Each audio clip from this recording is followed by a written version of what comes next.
Buenas tardes a todos.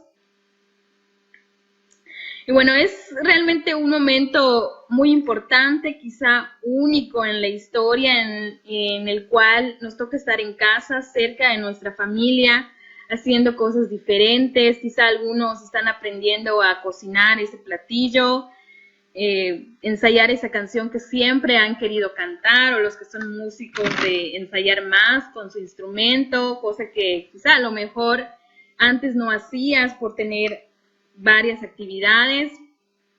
Tenemos tiempo también de entablar esa plática pendiente con nuestros papás, esa plática sincera, franca, que habíamos estado postergando. Realmente es un tiempo de bendición. Y bueno, también seguir aprendiendo, fortaleciéndonos, animándonos con la palabra a través de este espacio. ¿Sí? Y la otra cara de la cuarentena son los efectos que ya está surtiendo el quedarse en casa, comer. Ya quizá a algunos se les nota unos kilitos de más. Bueno, pero hay que ponernos las pilas y hacer algo al respecto. Fuera de eso, es un tiempo en el que estamos, a pesar de que hay contingencia, necesidad, nosotros en este tiempo estamos recibiendo las bendiciones del Señor. Así que vamos a ver el siguiente tema, vamos a hacer una oración para que el Señor dirija este momento. ¿Sí? Señor, te damos gracias por este momento, por esta oportunidad, Señor, de poder abrir tu palabra, analizarla.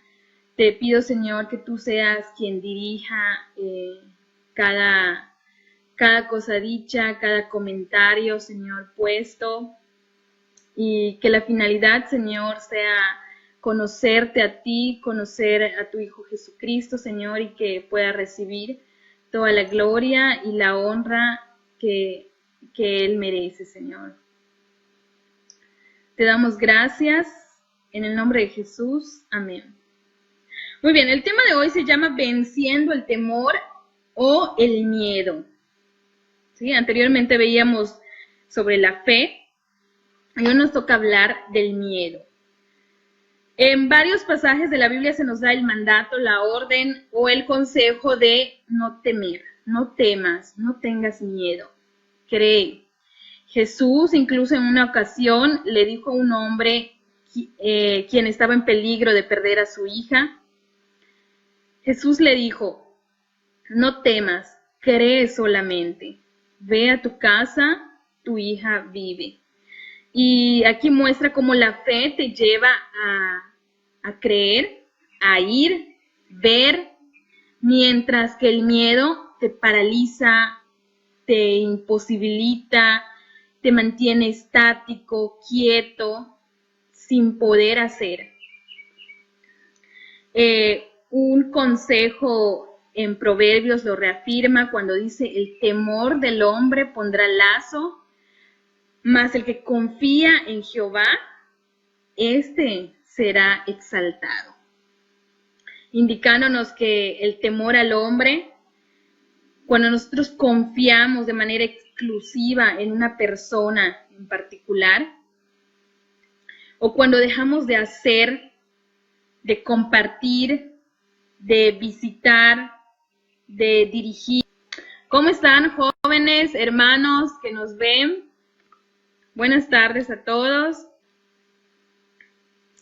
Y bueno, es realmente un momento muy importante, quizá único en la historia, en el cual nos toca estar en casa, cerca de nuestra familia, haciendo cosas diferentes. Quizá algunos están aprendiendo a cocinar ese platillo, ensayar esa canción que siempre han querido cantar, o los que son músicos de ensayar más con su instrumento, cosa que quizá a lo mejor antes no hacías por tener varias actividades.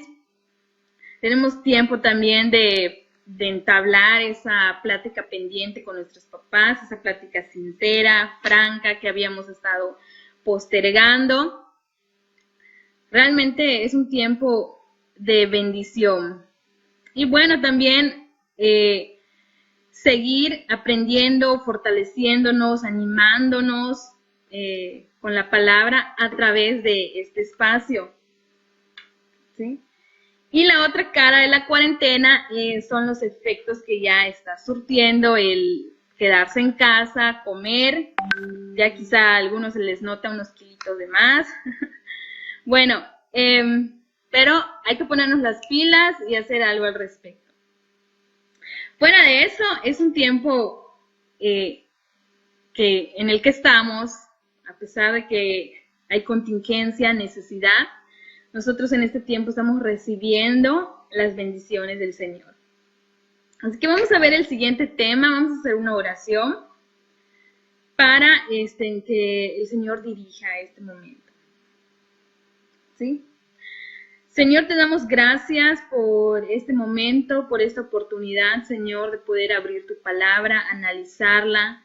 Te pido, Señor, que tú seas quien dirija cada cosa dicha, cada comentario, Señor, puesto, y que la finalidad, Señor, sea conocerte a ti, conocer a tu Hijo Jesucristo, Señor, y que pueda recibir toda la gloria y la honra que Él merece, Señor.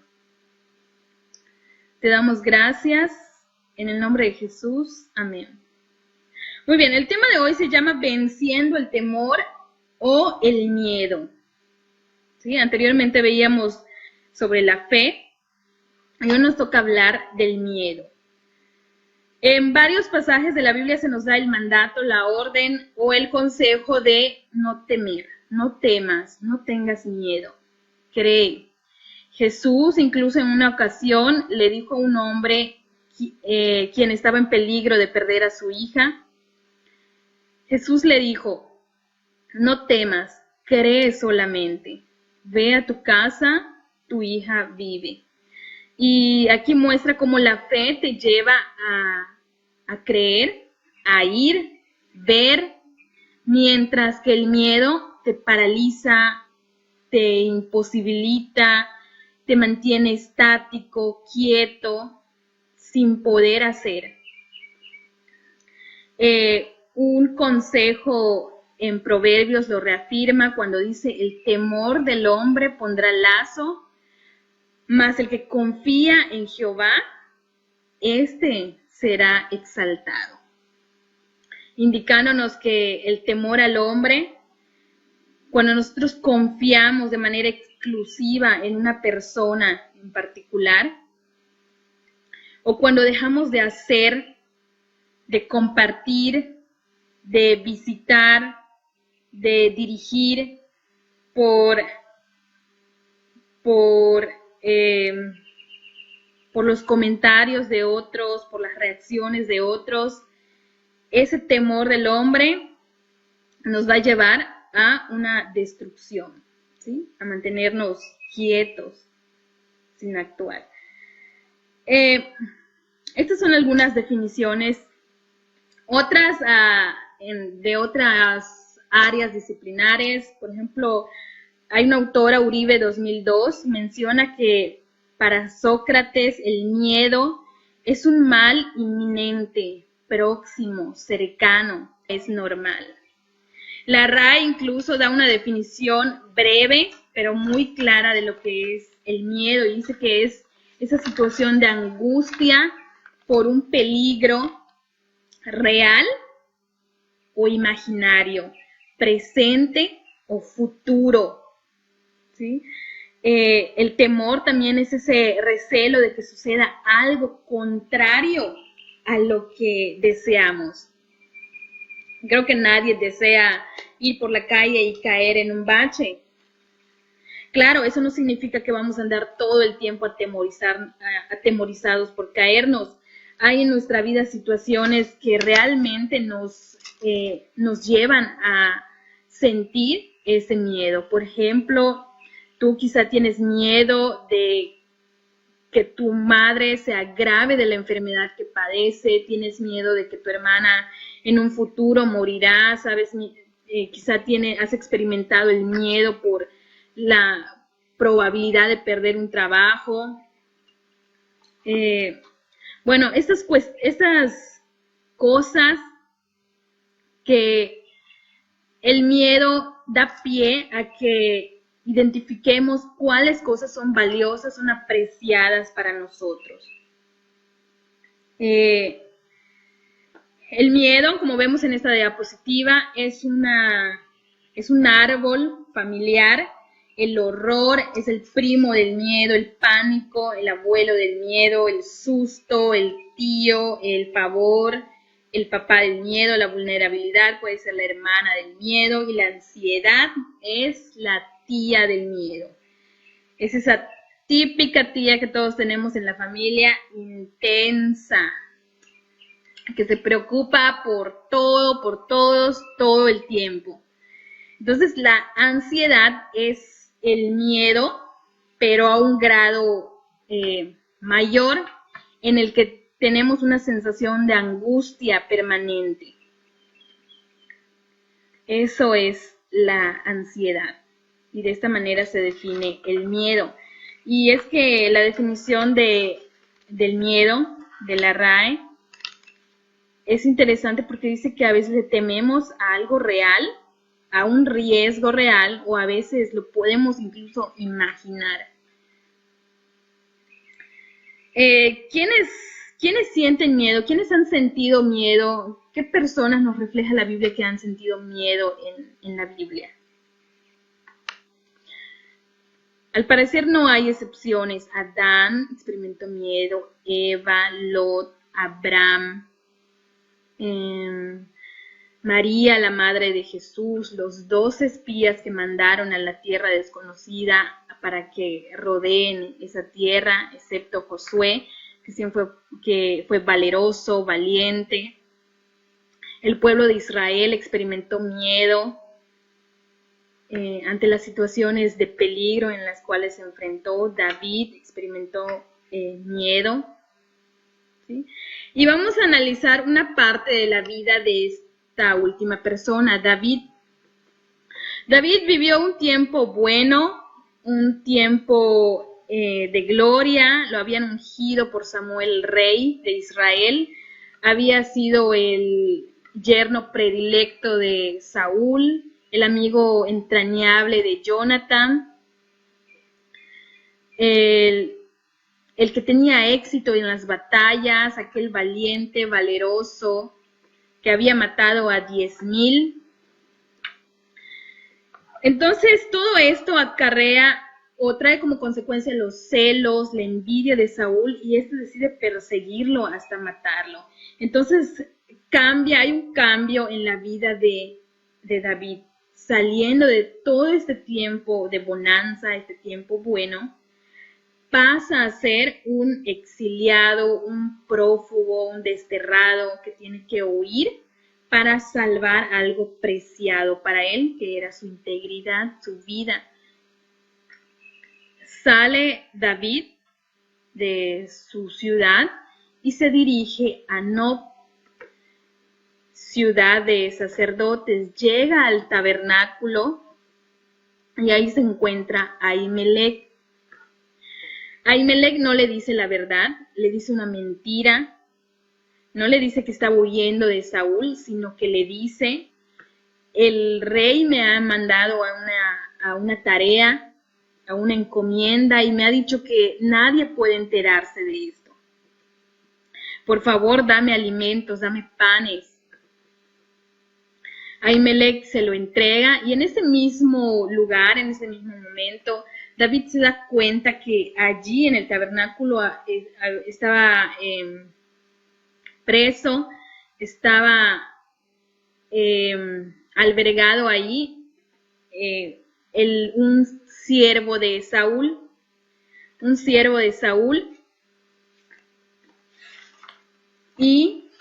y además de ser siervo de Saúl, era uno de los principales del ejército de Saúl. Por lo que esto para David representa un peligro. Este siervo era llamado Doeg, el edomita. Entonces David ve el peligro. David deduce que Doeg le dirá a su señor, a su rey, que había visto a David y que a Saúl le iba a ser fácil encontrarlo.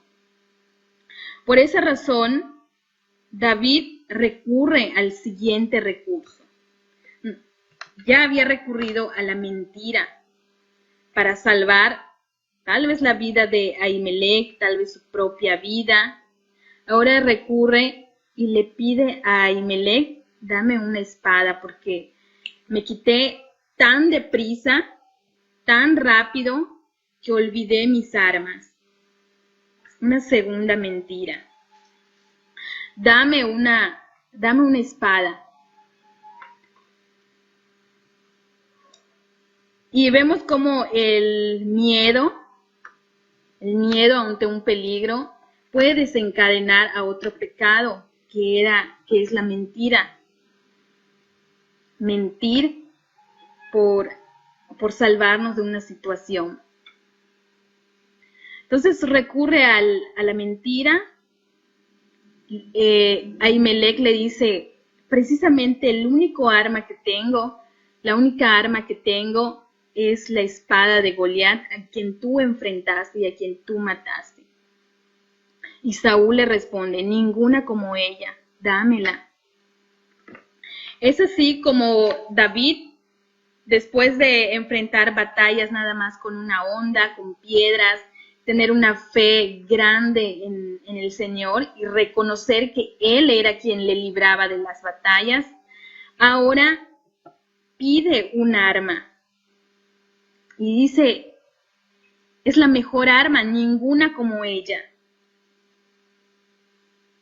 Sale David con esta espada, quizá una espada pesada, enorme, tan enorme como quien fuera su dueño, y se va rumbo a la ciudad de Gad, donde habitaba el rey de Aquís.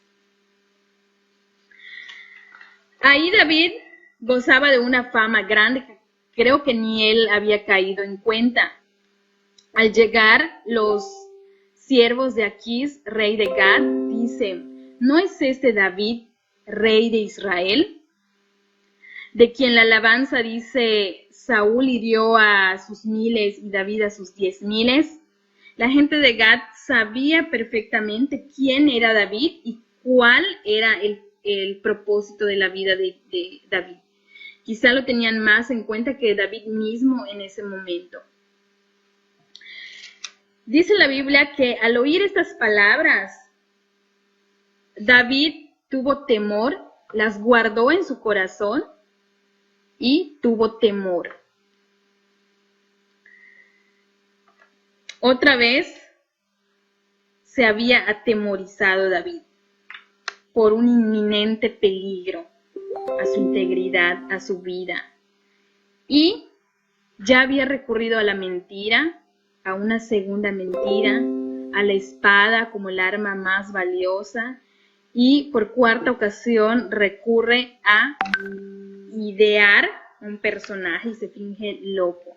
Empieza a arañar las paredes, las puertas, dejarse caer la baba sobre la barba, quizá gritaba como una persona demente, fuera de sí, como un loco.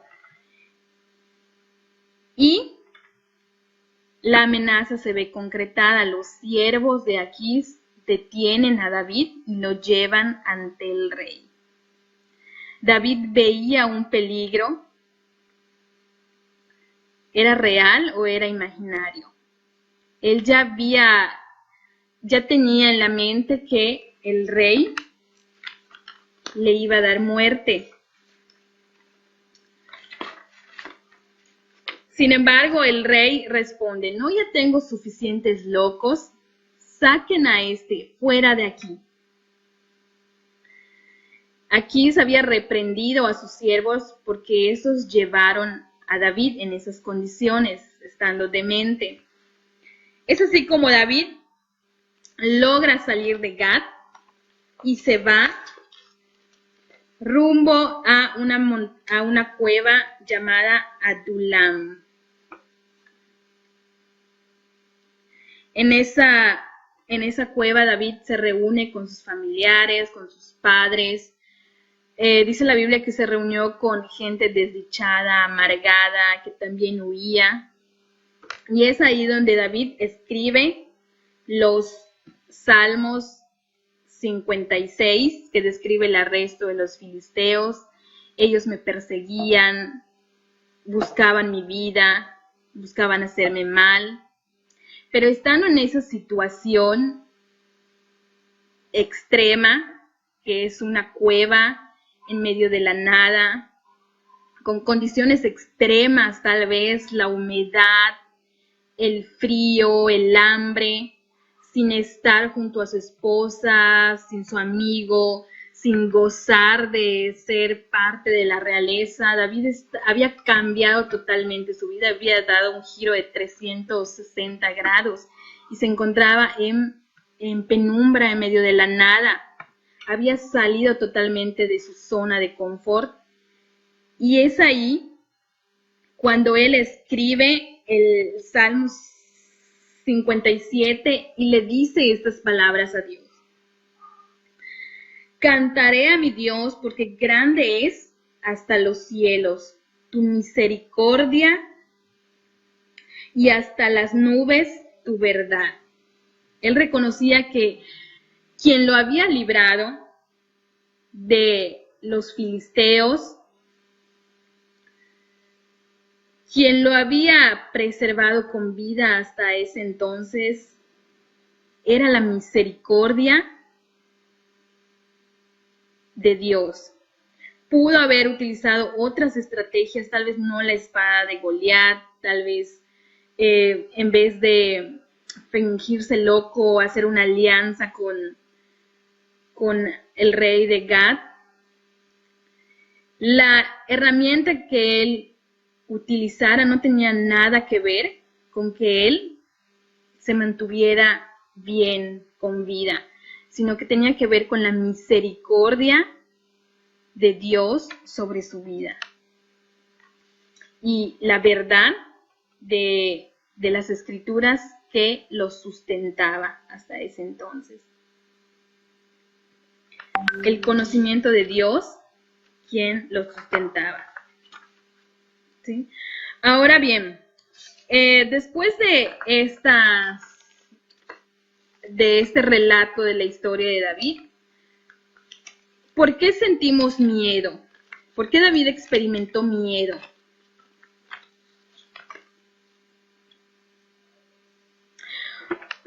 Porque según este relato, David había salido de su zona de confort. Había dejado todo ese tiempo de bonanza y se había visto obligado a estar en situaciones de riesgo, de peligro. Y se suscitan todas estas emociones en él. David, como nosotros, es creación de Dios. Y Dios nos creó con un alma, con un espíritu y con un cuerpo del cual surgen estas emociones. ¿Sí? Como paréntesis, hace semanas se dio la primera jornada del IMSS sobre factores psicoemocionales. Y el maestro Jorge Gutiérrez de la Secretaría de Trabajo del Estado de México daba una ponencia acerca de las regiones del cerebro donde se suscitan las diversas emociones que los seres humanos manifestamos. Y él a estas zonas las llamó de la siguiente manera. La primera zona cerebral le llamó reptiliano. Aquella zona en la que se suscita nuestra reacción. ¿Sí? Si nos vemos ante un peligro de quemarnos la mano al estar cerca del fuego, rápidamente nuestra acción, sin meditarla, sin pensarla, es huir, retirarnos. ¿Sí? Es lo que le lleva a este reptil a actuar cuando un ser humano se le acerca y tiene dos reacciones, atacarlo o huir. Bueno, en esta parte de nuestro cerebro se dan también esas reacciones, esos impulsos. La siguiente es el límbico. Aquella zona del cerebro que nos hace recordar sucesos pasados y estos sucesos los asocia con las emociones. Creo que hay un momento en la vida de David, en varios de hecho, en los que recuerda la misericordia y trae a su memoria cómo se ha manifestado el poder de Dios en la vida de David. Uno de ellos es cuando él le dice a Ahimelech: dame una espada porque me he salido tan deprisa que se me ha olvidado mi arma. Y Ahimelech le dijo que sí, toma, esta es la única arma que tengo, es la espada que tú le quitaste a Goliat.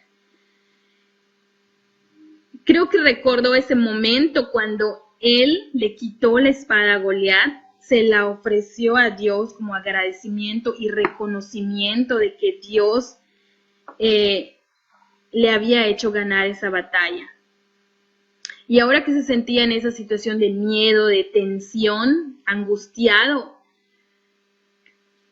seguramente vino a la memoria de David ese hecho en el que Dios lo había librado, al mostrarle a Ahimelech la espada. Y por último, mencionaba el exponente, la zona neocórtex, ¿sí? Aquella donde se toman las decisiones ante una emoción, ¿sí? Ante el miedo, ¿qué decisión tomo? La opción A, la opción B, las medito, ¿qué me conviene mejor? ¿Sí? Son esas situaciones de nuestra vida cotidiana en la que meditamos cómo reaccionar. Y nos ha creado Dios como seres emocionales, pero cuando somos hijos de Él, dice la Biblia que Él nos da de su espíritu. Y el primer punto para vencer el miedo es precisamente eso, reconocer nuestra identidad, ser responsables de ese miedo que sentimos y recurrir a Dios, no dejar que el miedo nos paralice o nos haga cometer actos imprudentes, sino que tenemos ese espíritu. Como menciona Hebreos, dice: ustedes no recibieron un espíritu que de nuevo los esclavice al miedo, sino que el espíritu que los adopta como hijos les permite clamar: Abba, Padre. Ese espíritu que ante una situación de miedo, de tensión, de angustia, recurramos a ese Abba, Padre. Llega un punto en el que te has sentido imposibilitado a remediar una separación entre tus padres, un distanciamiento entre los miembros de tu familia, una situación en la que un ser querido está en peligro, está cada vez más grave de su enfermedad, y Dios nos indica que es a Él a quien le debemos de clamar, porque es la fuente de una reconciliación, de restaurar un matrimonio, de sanar. Entonces, ¿cómo vencer el miedo? Reconócete, hijo, y que tienes ese espíritu de valentía, ese espíritu que busca a quien es la fuente de todo. 2, toma la espada. David dijo: dame esa espada, no hay ninguna como ella, dámela. En Salmo 119 hay un verso que habla sobre a quién recurrir en los tiempos de angustia, de ansiedad, de que estás en angustia permanente. Y dice el salmista: se deshace mi alma en ansiedad susténtame según tu palabra. Dios a ti te ha llevado en un punto en el que has dicho, esto está fuera de mis manos. Esta angustia no la dejo de sentir. Y hago a cualquier cosa, recurra a cualquier persona, a cualquier estrategia.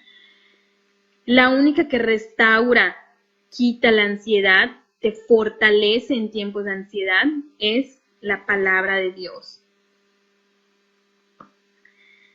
Y por último, ¿cómo vencer al miedo? Súbete a la barca con Jesús.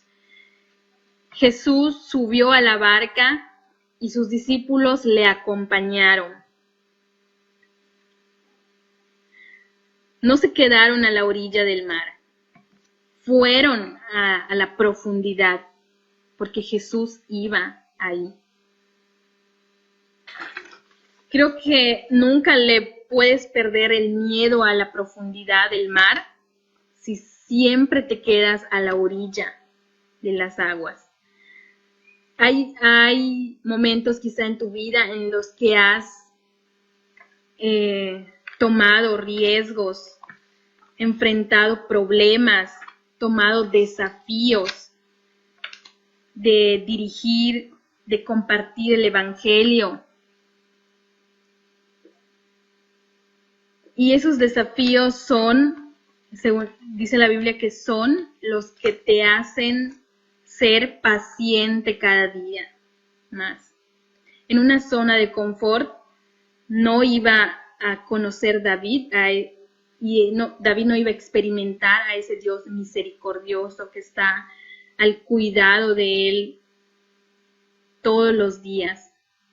Tenía que vivir esa situación de peligro, de riesgo, para que él llegase a conocer esos atributos de Dios. Lo mismo pasa seguramente en tu vida. Hay que tomar esas situaciones de riesgo, esos problemas, esas situaciones de desafío, para que lleguemos a conocer a Dios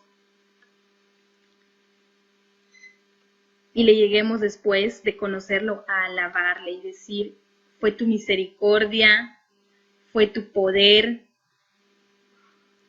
el que me sostuvo. ¿Sí?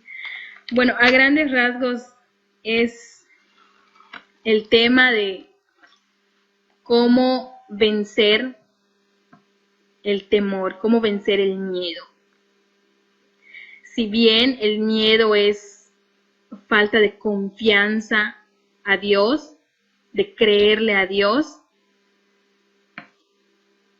la solución es enfrentar ese miedo y reconocer que en esas situaciones ahí siempre va a estar el poder y la misericordia de Dios. ¿Sí? No hay fórmula secreta, no hay algo nuevo en sí. La Biblia te dice no temas, pero también te dice cree, tienes que tener fe. Nos dice la Biblia que para perder el miedo hay que crecer en conocimiento, pero no ese conocimiento meramente teórico, sino también experimental, de pasar por situaciones difíciles para poder llegar a conocer a aquel que tiene el control de esa situación. Estar en ese estado de riesgo, en esa incertidumbre, angustia de ver a alguien que amamos, que apreciamos, en peligro, enfermo, grave, pero a quienes Dios nos ha hecho pasar por esa situación, también nos ha dado a entender que tenemos límites, nuestros recursos llegan al tope, nuestras estrategias, y solo nos queda clamar a ese Padre que responde, tiene una respuesta.